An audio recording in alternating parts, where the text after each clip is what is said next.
बिस्मिल्लाहिर्रहमानिर्रहीम। अस्सलाम वालेकुम स्टूडेंट्स। आज का जो हमारा लेक्चर है वो रिफ्लेक्शन ऑफ वेव्स के बारे में।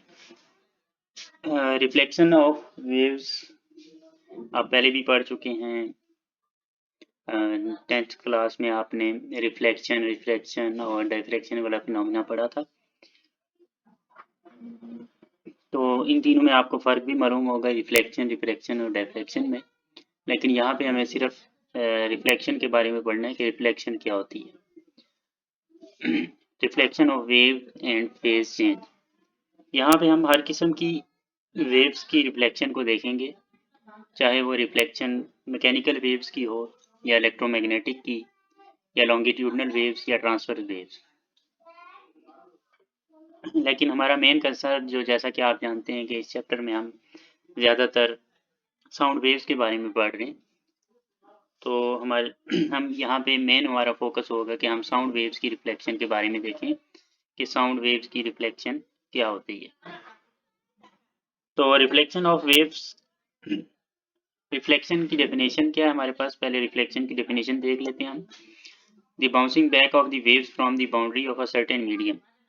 जब हमारे पास कोई वेव जाके किसी सर्टेन मीडियम के साथ टकराती है तो वो क्या करती है, बाउंस बैक हो जाती है, और इसी बाउंसिंग बैक को हम क्या कहते हैं, रिफ्लेक्शन ऑफ वेव्स।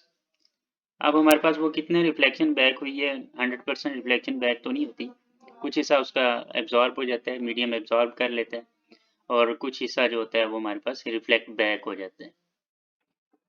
ये हमारे पास मीडियम पे डिपेंड करता है कि किस मीडियम के साथ टकराई है, उसकी इलास्टिसिटी वगैरह कितनी थी। तो हमारी जो एनर्जी ज़ाया हो जाती है एब्जॉर्प्शन में, तो 100% एनर्जी हमारे पास वापस नहीं आती। लेकिन अगर हम आइडियल सिस्टम कंसीडर करें तो मैक्सिमम हमारे पास एनर्जी वापस आती है, और रिफ्लेक्शन ऑफ वेव में हम ये कहते हैं कि हमारे पास मैक्सिमम एम्पलीट्यूड, जितना एम्पलीट्यूड गया था तकरीबन उतना ही एम्पलीट्यूड हमारे पास वापस भी आया है। यानी जो हमारे पास दो किस्म की वेव होती है ना, एक इंसिडेंट वेव और दूसरी रिफ्लेक्टेड।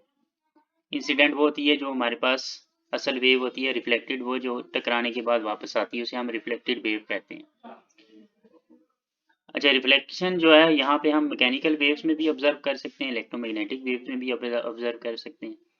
जैसा कि आपने देखा होगा कि हमारे पास मैकेनिकल वेव्स में जिस तरह स्ट्रिंग, धागा या रस्सी, आप उसको दीवार के साथ जब बांध देते हैं तो जब आप उसमें वेव प्रोड्यूस करते हैं तो वो रस्सी वाली वेव जाके दीवार से टकरा के वापस आती हैं। तो ये होगी हमारे पास वेव्स, जो ट्रांसफर वेव्स हैं उसमें रिफ्लेक्शन। तो इसी तरह साउंड वेव्स में भी रिफ्लेक्शन होती है, जिस तरह इको वगैरह आपने पढ़ा होगा, उसके बारे में भी आज हम इसमें देखेंगे। दूसरा हमारे पास इलेक्ट्रोमैग्नेटिक वेव्स। इलेक्ट्रोमैग्नेटिक वेव्स वो वेव्स होती हैं जिनको मीडियम की ज़रूरत नहीं होती, जिस तरह हमारे पास लाइट वेव्स हो गई, रेडियो वेव्स वगैरह। तो लाइट वेव्स की रिफ्लेक्शन के बारे में तो आपने पढ़ा था 10th क्लास में, पूरा चैप्टर था लाइट एंड ऑप्टिक्स वाला, जिसमें हमारे पास लाइट जो है वो जब किसी मीडियम के साथ टकराती थी, जिस तरह शीशा हो गया, शीशे के साथ जाके टकराती थी तो वो वापस आ जाती थी, तो उसी को हम कहते हैं रिफ्लेक्शन ऑफ वेव। तो रिफ्लेक्शन ऑफ वेव हमारे पास लाइट वेव्स में भी होती है, स्ट्रिंग की वेव्स में भी होती है, साउंड वेव्स में भी होती है। तो इसी तरह रेडियो वेव्स में भी हमारे पास रिफ्लेक्शन हमारे पास हर किस्म की वेव्स में होती है। हर किस्म की वेव्स रिफ्लेक्ट हो सकती हैं जब वो किसी सर्टेन मीडियम के साथ टकराती हैं। हम देखेंगे पहले डिटेल से कि हमारे पास reflection of wave, mechanical waves या वेव्स इन स्ट्रिंग की एग्जांपल हम यहाँ से डिटेल में देखेंगे कि वेव्स इन स्ट्रिंग में किस तरह रिफ्लेक्शन होती है। तो ये चीज़ आपको समझ आ गई तो फिर आपको वेव्स, जो साउंड वेव्स हैं उनकी रिफ्लेक्शन भी समझ आ जाएगी और लाइट वेव्स की रिफ्लेक्शन भी समझ आ जाएगी। तो इसको ज़रा आपने गौर से सुनना है, क्योंकि यही चीज़ अप्लाई होगी मैकेनिकली लॉन्गिट्यूडनल वेव्स के लिए भी और इलेक्ट्रोमैग्नेटिक वेव्स के लिए भी। तो यहाँ पे हमारे पास ये दो फिगर्स हैं, एक ये वाली फिगर, ये वाली फिगर फिगर ए है जिसका नाम है, और ये वाली फिगर जिसका नाम फिगर बी है। फिगर ए में हमारे पास ये जो एंड है, ये हमारे पास रस्सी है रेड वाली, ये इसका हमारे पास ओपन एंड है, ये एंड है जिसको हमने अटैच किया हुआ है, फिक्स एंड, इसको हमने फिक्स किया हुआ दीवार के साथ बांधा हुआ है।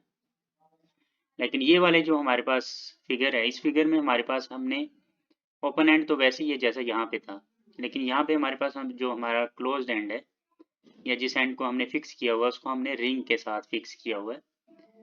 ये रिंग ऐसा है कि ये इस रॉड के ऊपर रिंग ऊपर नीचे मूव कर सकते हैं, मूवेबल रिंग है हमारे पास।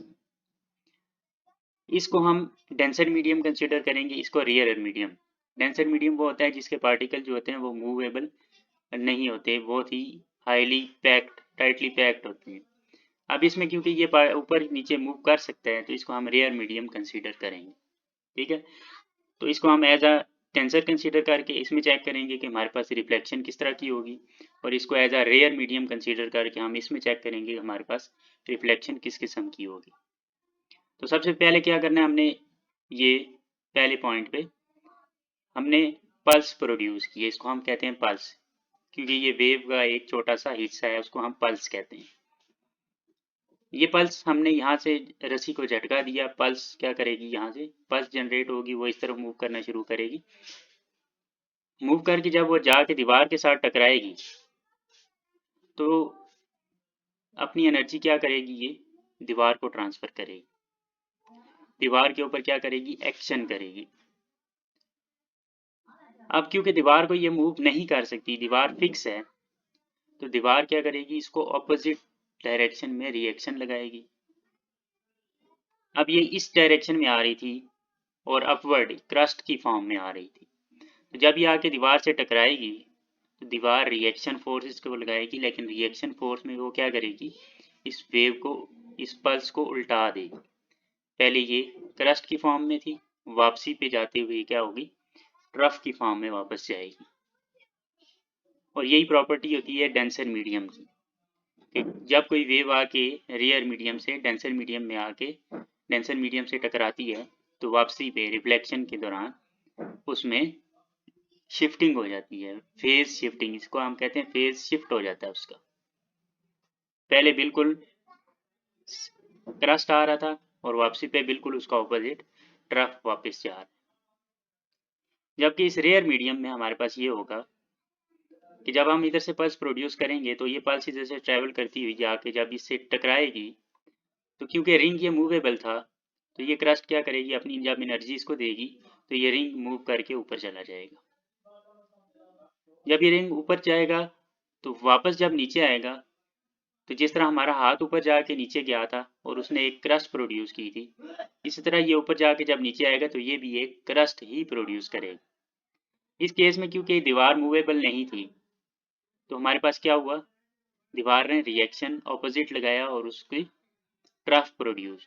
अब क्योंकि ये मूवेबल था तो ये उसी तरह काम करेगा जिस तरह हमारा हाथ काम कर रहा था। ये ऊपर जाके नीचे आएगा तो ये एक पल्स अपनी तरफ से प्रोड्यूस करेगा, और वो पल्स वो किस तरह प्रोड्यूस करेगा, उसके पास एनर्जी कहाँ से आएगी, वही एनर्जी जो हमारे हाथ से इस वेव के जरिए ट्रेवल करके यहाँ पहुंची थी, उसी एनर्जी को इस्तेमाल करके ये एक क्रस्ट प्रोड्यूस करेगा। इस केस में हमारे पास वापसी पे ट्रफ नहीं होगी, इसमें फेज शिफ्ट नहीं होगा, बल्कि हमारे पास जब ये नीचे आएगा तो एक क्रस्ट प्रोड्यूस होगी और वापसी पे वो क्रस्ट इस तरफ ट्रेवल करेगी। तो इस मीडियम में हम कह सकते हैं कि हमारे पास जब वेव आके रेयर मीडियम से टकराएगी तो उसमें फेज शिफ्टिंग नहीं होगी। तो पहले केस में हमारे पास क्या हो रहा है, फेज शिफ्ट हो रहा है, कितना फेज चेंज हो रहा है, 180 डिग्री। यहाँ पे आप देख सकते हैं वेव बिल्कुल ऊपर की तरफ है, क्रस्ट है उसमें, और यहाँ पे बिल्कुल ट्रफ हो गया, बिल्कुल 180 डिग्री का शिफ्ट आ गया इसमें। ठीक है, या इसको आप कह सकते हैं कि इसमें पाई रेडियंस का शिफ्ट आया है, यानी फेज हमारा कितना चेंज हुआ है, पाई रेडियंस उसमें तब्दीली आई है। जिस तरह हमारे पास वेक्टर्स में होता था, मैं आपको यहाँ पे वेक्टर्स के जरिए बता देता हूँ। अब यहाँ पे देखें आप, हमारा वेक्टर किस तरफ था, ऊपर की तरफ, तो जब ये शिफ्ट हुआ तो वेक्टर किस तरफ आ गया, नीचे की तरफ। पहले वेक्टर था ऊपर की तरफ, अब वेक्टर है बिल्कुल ऑपोजिट उसके नीचे की तरफ, तो फेज में कितना तब्दीली आई है यहाँ से यहाँ तक, ये एंगल देख सकते हैं आप, ये कितने डिग्री का एंगल है, 180 डिग्री। ठीक है, तो हमारे पास क्या होता है डेंसर मीडियम में 180 डिग्री का फेज शिफ्ट हो जाता है, फेज चेंज हो जाता है, या इसको आप पाई रेडियन भी कह सकते हैं। और ये किसके बराबर होता है, हाफ लेमडा के बराबर होता है। 180 degree is equal to half lambda. Half lambda किस तरह होता है हमारे पास, जिस तरह ये वेव मैं आपको ड्रा करके दिखा देता हूँ। ये हमारे पास वेव है, ये एक कंप्लीट वेव है, और एक कंप्लीट वेव में हमारे पास कितने रेडियंस होते हैं, 2 पाई रेडियंस यहाँ तक। लेकिन अगर हम आधी वेव की बात करें यहाँ से लेके यहाँ तक, तो हमारे पास ये कितने रेडियंस होंगे, पाई रेडियंस, 2 पाई का हाफ। तो क्योंकि हमारे पास यहाँ पे एक ही पल्स थी, तो यहाँ पे हम इसको क्या कहेंगे, पाई रेडियंस कहेंगे। और पूरी वेव की जो हमारी लेंथ होती है यहाँ से लेके यहाँ तक, ये किसके बराबर होती है, लेमडा के बराबर होती है। तो पाई रेडियंस की जो वेव लेंथ होगी वो कितनी होगी, उसका हाफ लेमडा बाय 2। तो हम 180 डिग्री या पाई रेडियंस की शिफ्ट को हम ये भी कह सकते हैं कि हमारे पास फेज में कितना फर्क आ गया, लेमडा बाय 2 का फर्क आ गया। ये किस केस में होगा, ये डेंसर मीडियम के केस में होगा। डेंसर मीडियम, या आप इसको कह सकते हैं वाल के केस में, फिक्स वाल, क्योंकि दीवार मूवेबल नहीं है, उसके पार्टिकल मूवेबल नहीं है। जबकि हम इस केस की बात करें, अगर हम इस केस की बात करें, तो ये हमारे पास रेयर मीडियम था, मूवेबल मीडियम था। मूवेबल रिंग की वजह से क्या हुआ, हमारे पास कोई फेज शिफ्टिंग नहीं हुई। फेज जो हमारे पास इंसिडेंट रे का था, वही फेज हमारे पास रिफ्लेक्टेड रे का भी होगा। तो इंसिडेंट रे और रिफ्लेक्टेड रे हमारे पास, उनमें फेज का डिफरेंस 0 डिग्री होगा, कोई फेज डिफरेंस नहीं होगा। जबकि पहले केस में फेज डिफरेंस कितना था, 180 डिग्री या पाई रेडियंस। ठीक है, but when transverse waves on a string is reflected from the boundary of a rare medium, it suffers no phase change. When transverse wave on a string reflected from a denser medium, जब denser medium से reflect होंगी तो phase change कितना होगा, 180 degree या पाई radiance.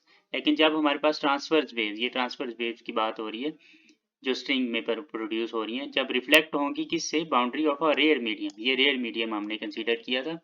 Rare medium की जब boundary से वो रिफ्लेक्ट होंगी तो हमारे पास सफर्स नो फेज चेंज, उसमें कोई फेज चेंज नहीं होगा। और यही सेम हमारे पास एप्लीकेबल है, यहाँ पे आपको लिखा हुआ नजर भी आ रहा है, the same is applicable for longitudinal waves. Longitudinal waves sound waves को कहते हैं, साउंड वेव्स हमारे पास लॉन्गिट्यूडनल वेव्स होती हैं। साउंड वेव्स भी होती हैं लॉन्गिट्यूडनल वेव्स, और एक स्प्रिंग को अगर आप खींचे ना, अपनी तरफ खींच के छोड़ दें, तो उसमें जो वेव्स प्रोड्यूस होती हैं वो भी हमारे पास लॉन्गिट्यूडनल वेव्स होती हैं। तो लॉन्गिट्यूडनल वेव्स के केस में भी हमारे पास सेम यही वाला केस अप्लाई होता है जो यहाँ पे ट्रांसवर्स वेव्स के लिए अप्लाई हुआ है। तो लॉन्गिट्यूडनल वेव्स में भी क्या होगा कि लॉन्गिट्यूडनल वेव्स या साउंड वेव्स जब जाके किसी डेंसर मीडियम के साथ टकराएंगी और रिफ्लेक्ट बैक होंगी तो हमारे पास 180 डिग्री का फेज चेंज हो जाएगा, फेज शिफ्ट हो जाएगा।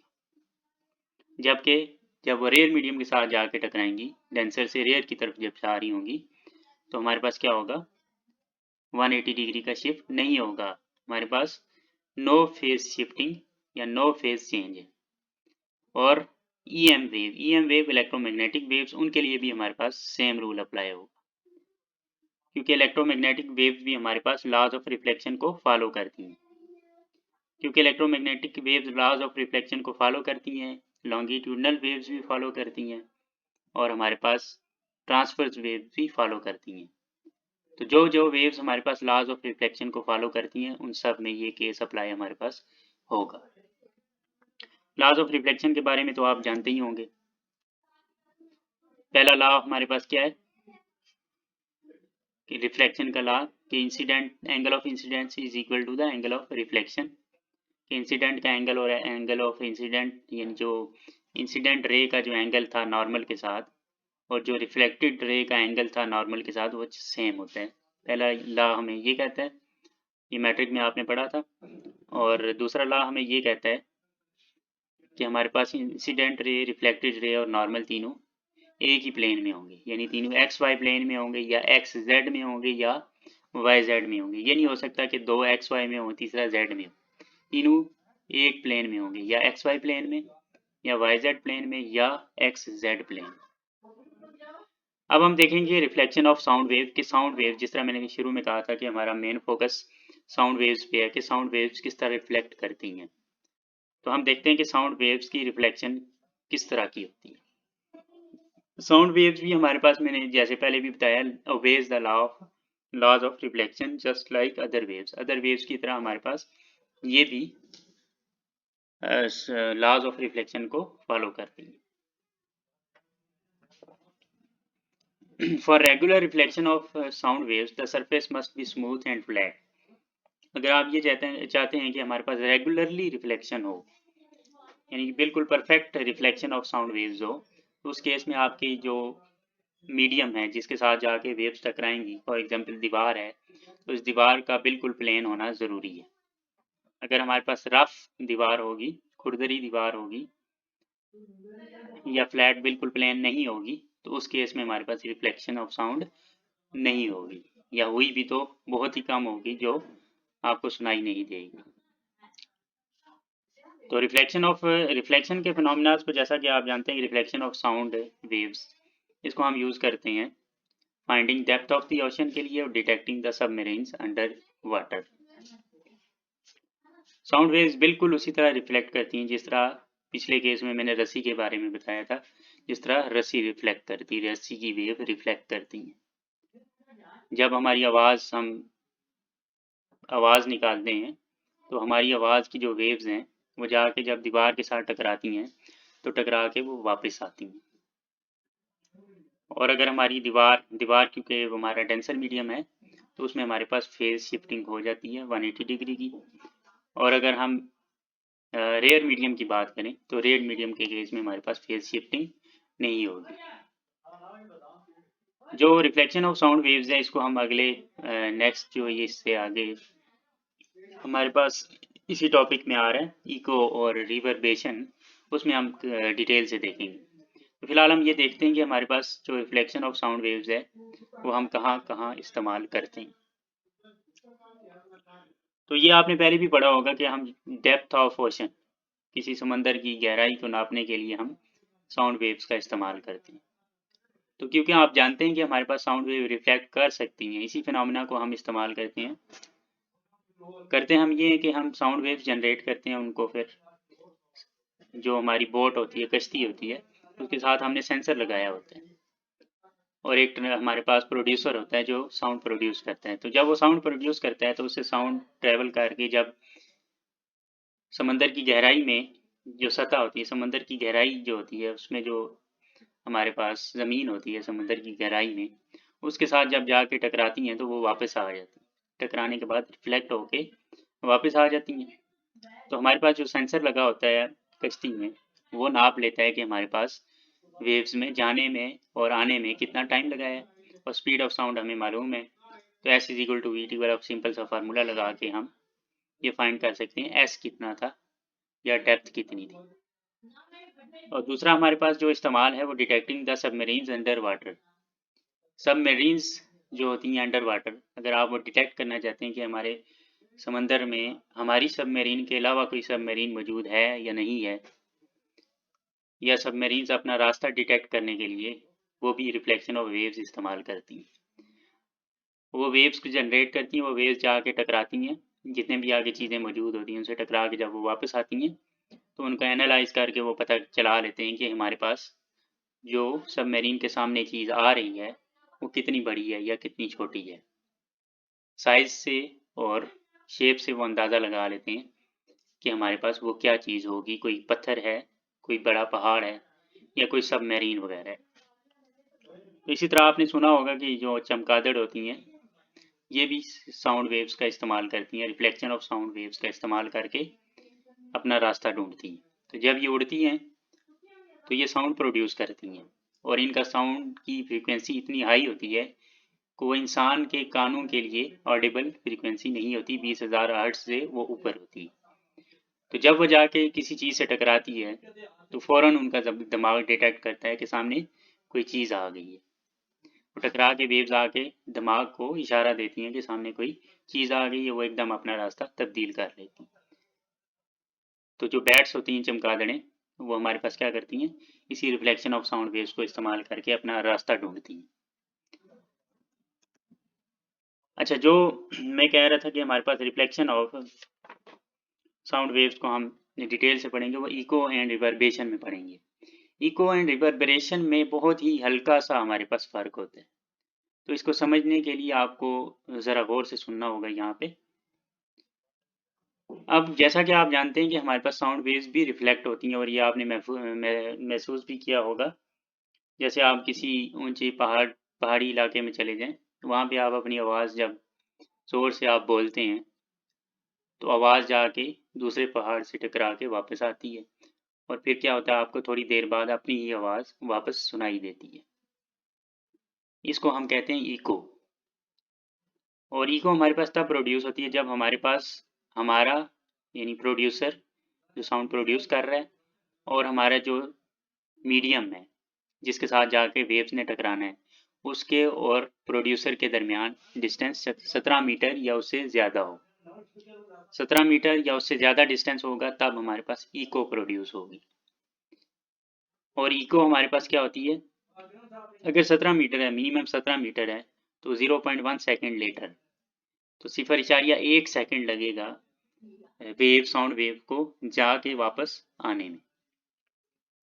तो 1 सेकेंड 0.1 सेकेंड के बाद हमें क्या होगा, अपनी रिफ्लेक्टेड साउंड दोबारा सुनाई देगी। जो हमने बोला था वही हमें दोबारा सुनाई देगा। ये 0.1 सेकेंड के बाद होगा।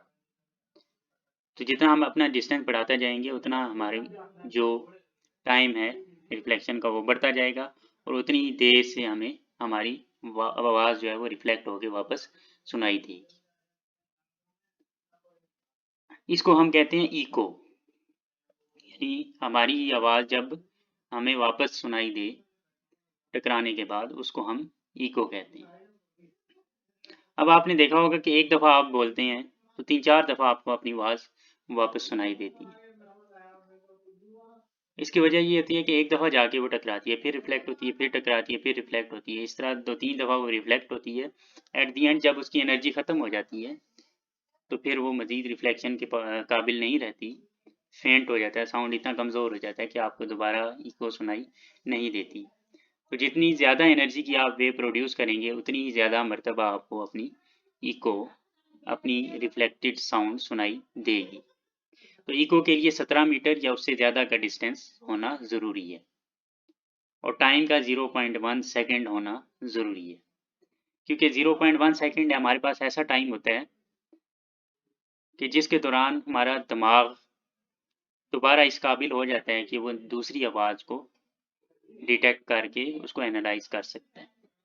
अगर हमारे पास कोई ऐसी आवाज़ आ जाती है जो 0.1 सेकेंड से भी कम टाइम में, यानी हमने बोला वापस 0.1 सेकेंड से कम टाइम में वापस आ गई हमारी आवाज़, तो उस केस में हमारी आवाज़ जो पहली वाली ओरिजिनल आवाज़ थी और जो रिफ्लेक्टेड साउंड थी वो दोनों आपस में एक दूसरे से इस तरह इंटरफेयर कर जाएंगी कि हमें समझ ही नहीं आएगी कि हमने क्या बोला था, और हमें इको के बाद या टकराने के बाद, रिफ्लेक्शन के बाद हमें क्या सुनाई दिया।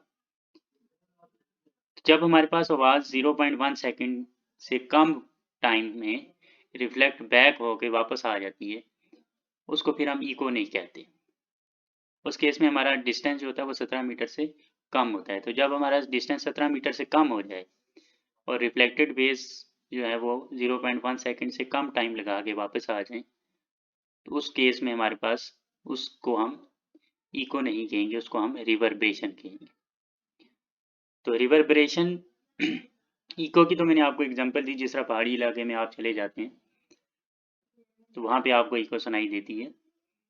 तो रिवर्बरेशन हमारे पास होती है जब हमारे पास कोई खाली कमरा होता है। तो खाली कमरे में जब आपने देखा होगा कोई तकरीर कर रहा हो, बाज़ औक़ात ये होता है, अक्सर आपने ऑब्ज़र्व भी किया होगा कि जब कोई बोल रहा होता है हाल में, माइक में या वैसे ही बोल रहा होता है तो उसकी आवाज़ गूंज रही होती है, और इतनी ज़्यादा गूंज रही होती है कि हमारे पास उसकी समझ ही नहीं आ रही होती कि वो बोल क्या रहा है। हालांकि इको में हमने देखा कि हम अगर कोई आवाज़ निकालते हैं तो वो आवाज़ क्लियरली वापस हमें सुनाई देती है। अगर हम हेलो कहेंगे तो थोड़ी देर बाद हमें हेलो दोबारा क्लियरली सुनाई देगा। लेकिन रिवर्बरेशन में ये होता है कि हमारे पास अगर कोई बंदा बोल रहा है तो उसकी आवाज़, ओरिजिनल आवाज़ और टकरा के आने वाली आवाज़, उन दोनों के दरमियान वक्फा 0.1 सेकंड से बहुत कम होता है। उस केस में वो दोनों आवाज़ें इकट्ठी एकदम जहन में आ जाती हैं। तो ओरिजिनल आवाज़ को अभी दिमाग ने प्रोसेस किया नहीं था कि रिफ्लेक्टेड आवाज़ भी आ गई, तो दिमाग के पास इतना टाइम नहीं था कि वो अपने आप को रीसेट करके नई आने वाली आवाज़ को एनालाइज कर सके। तो उस केस में क्या होगा, कन्फ्यूजन जनरेट हो जाती है। आवाज़ ना ओरिजिनल आवाज़ को सही तरह से प्रोसेस कर पाता है, ना आने वाली आवाज़ को डिटेक्ट कर पाता है सही तरह से। उस केस में हमारे पास हमें क्लियरली ओरिजिनल आवाज़ भी नहीं सुनाई देगी, ना ही रिफ्लेक्टेड। ऐसे केसेस को हम कहते हैं, ऐसी रिफ्लेक्शन ऑफ साउंड्स को हम रिवर्बरेशन कहेंगे। और रिवर्बरेशन क्या होगी, जब हमारे पास डिस्टेंस लेस देन 17 मीटर हो, या हमारे पास reflected sound received less than 0.1 second after original sound, original sound के प्रोड्यूस होने के 0.1 सेकेंड से भी कम वक्त में साउंड रिफ्लेक्ट होके वापस आ जाए, तो उस केस में हमारे पास उसको हम रिफ्लेक्टेड साउंड को, उस प्रोसेस को, उस फिनोमेना को हम इको नहीं कहेंगे, रिवर्बरेशन कहेंगे। और रिवर्बरेशन आपने अक्सर ऑब्जर्व की होगी बड़े बड़े हॉल्स में, और बड़े बड़े हॉल्स में हमारे पास इको भी प्रोड्यूस हो सकती है, रिवर्बरेशन भी हो सकती है। ये डिपेंड करता है कि हमारा हॉल कितना बड़ा है। क्या हमारे स्टेज से आसपास की दीवारें 17 मीटर से या 17 मीटर या 17 मीटर से ज़ायद दूरी पे हैं, या उससे कम। अगर उससे कम है, 17 मीटर से कम डिस्टेंस है स्टेज और आसपास की दीवारों में, तो हमारे पास रिवर्बरेशन प्रोड्यूस होगी। उस केस में हमें जो आवाज़ सुनाई देगी वो बिल्कुल डिस्टर्ब आवाज़ होगी, वो हमारे जहन के लिए डिटेक्टेबल नहीं होगी, वो हमारे लिए कन्फ्यूजिंग आवाज़ होगी, ना हमें समझ आ रही होगी वो बंदा बोल क्या रहा है। जबकि इको में आपने देखा होगा कि एक बंदा जब बोलता है तो 2-3 मरतबा वो आवाज़ हमें रिफ्लेक्ट होके सुनाई देती है, और जो 2-3 रिफ्लेक्शंस हमें सुनाई देती हैं वो भी हमें बिल्कुल क्लियर होती हैं। तो ये हमारे पास दो ऐसे फिनोमेना, इको एंड रिवर्बरेशन, जो रिफ्लेक्शन ऑफ साउंड वेव्स की वजह से प्रोड्यूस होते हैं। तो ये उम्मीद है आपको इको और रिवर्बरेशन में समझ आ गया होगा फ़र्क, और ये फिनोमेना हमारे पास किस वजह से जनरेट होते हैं, रिफ्लेक्शन ऑफ साउंड की वजह से। ये भी आपको समझ आ गया कि रिफ्लेक्शन ऑफ साउंड हमारे पास किस तरह होती है और ये क्या फिनोमेना है हमारे पास। तो ये आज का हमारा छोटा सा टॉपिक था, उम्मीद है आपको समझ आ गया होगा। अल्लाह हाफिज़।